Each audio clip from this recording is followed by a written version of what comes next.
The year was 2015, an era of excitement in the tech world, a time that many now look back upon with a sense of nostalgia.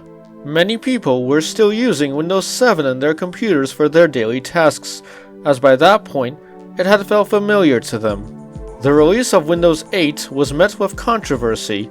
With its tablet-based interface and confusing design, it had alienated many longtime users. In addition to the discontinuation of Windows XP the year before, this had left Microsoft in a tough position. They needed to do something big to regain the trust of its users, and the people needed a reason to upgrade from Windows 7. Many people were expecting a Windows 9, but Microsoft did something rather unexpected. They never learned how to count.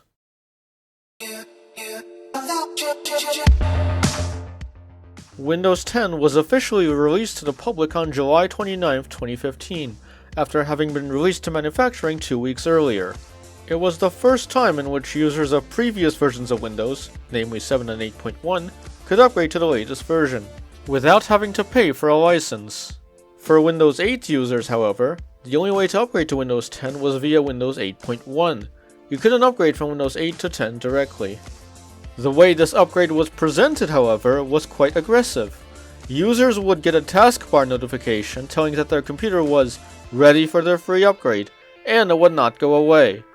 In fact, around mid-2016, Microsoft went even further to get people to switch to Windows 10 with this pop-up message telling people to upgrade before the system's 1-year anniversary. There are 2 videos you can watch that explain this really well, one from the Wall Street Journal and the other from PlaneRock124. You cannot escape Windows 10. With that being said, this video marks the 10th anniversary of Windows 10's release. And what better way to celebrate this momentous occasion than to look back at where it all began. Back when people viewed Windows 10 with skepticism rather than confidence.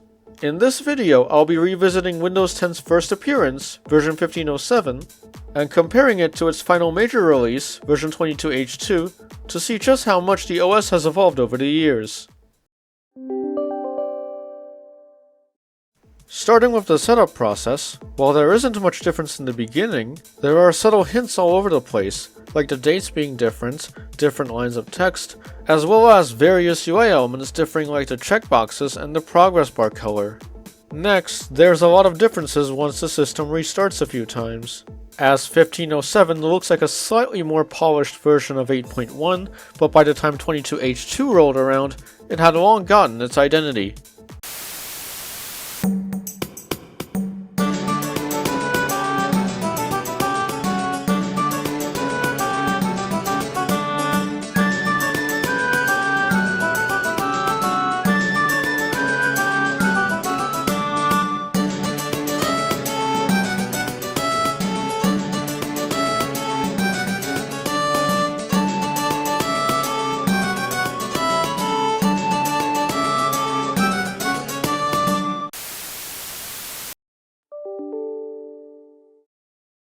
The first thing you'll be able to tell is that the wallpaper is different, as it was changed in version 1903 back in 2019. Not to mention Cortana was a big deal back when Windows 10 first released. And that's all you need to know.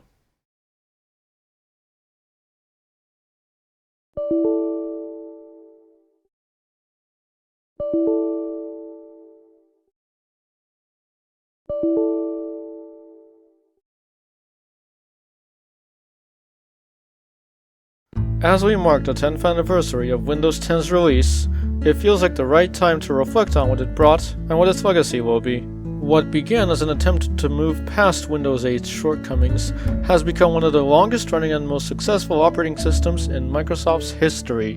As we rapidly approach Windows 10's end of support deadline, set to happen on October 14th, 2025, it will mark the end of an era for what is still considered one of the most important pieces of software. But the story doesn't end there. While Windows 10 eventually earned the trust of its users, its successor, Windows 11, hasn't received the same level of praise. From the moment it was announced, Windows 11 has faced criticism from having high system requirements and its concerns surrounding privacy. The way Windows 11 is being promoted resembles the same kind of pressure that Microsoft applied on its users during the first year of Windows 10. And while people are slowly upgrading to Windows 11, this still leaves many computers that are otherwise perfectly fine but cannot upgrade to Windows 11 to be relegated as e-waste by Microsoft. Ironically enough, October 14th, the day in which Windows 10 will end support, also happens to be International E-Waste Day. Even now, less than 3 months before Windows 10's deadline, the OS still runs on about 40% of Windows computers today. Windows 10 wasn't just another OS, it was a platform that was set to unify an ecosystem of products. Whether it was the return of the Start menu, or its foundation as a continually evolving service, for many, like what Microsoft originally stated, it was the last version of Windows made for them. And as the sun sets on Windows 10, it leaves behind a complex yet meaningful legacy, one marked by trust, adaptability, and a full decade of shared experiences. Windows 10, thank you for your service.